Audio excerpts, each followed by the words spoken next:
Welcome to Kanishka IAS. మనకు న్యూస్లో gene edited sheep గురించి మనం వింటూ ఉన్నాం.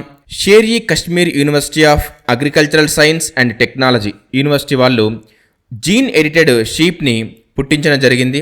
ఇంతకుముందు ఇదే యూనివర్సిటీ మనకు క్లోన్డ్ షీప్ను కూడా డెవలప్ చేయడం జరిగింది 2012లో. దాని పేరు వచ్చేసి నూరి. 2012లో డెవలప్ చేసిన క్లోన్డ్ షీప్ పేరేంటి అంటే నూరి. ఇప్పుడు కొత్తగా ఈ జీన్ ఎడిటెడ్ టెక్నాలజీతోని వచ్చిన షీప్ ఏంటంటే కశ్మీర్ మెరీనో.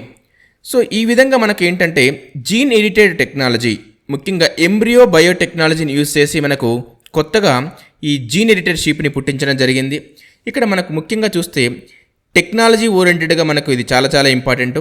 అంతేకాకుండా జీన్ ఎడిటెడ్ షీప్ ఏదైతే ఉందో, ఈ కశ్మీర్ మెరీనో ఏదైతే ఉందో, ఇదే India's first gene edited sheep ఇన్ని సంవత్సరాల్లో.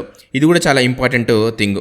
ఇంతేకాకుండా మనకు ఇందులో మనకి ఈ మధ్య ఎక్కువగా మనకు న్యూస్లో కనపడుతున్న క్రిస్పర్ కాస్9 ఏదైతే ఉందో, మనకు జీన్ ఎడిటింగ్ టెక్నాలజీ ఏదైతే ఉందో దాన్ని యూస్ చేసి ఇక్కడ వీళ్ళు, అంతేకాకుండా సరోగసీ మెథడ్ని యూస్ చేసి కూడా ఇక్కడ ఈ జీన్ ఎడిటెడ్ షీప్ని పుట్టించడం జరిగింది. సో ఇవన్నీ కూడా మనకు ఎగ్జామ్ పాయింట్ ఆఫ్ వ్యూలో చాలా చాలా ఇంపార్టెంట్.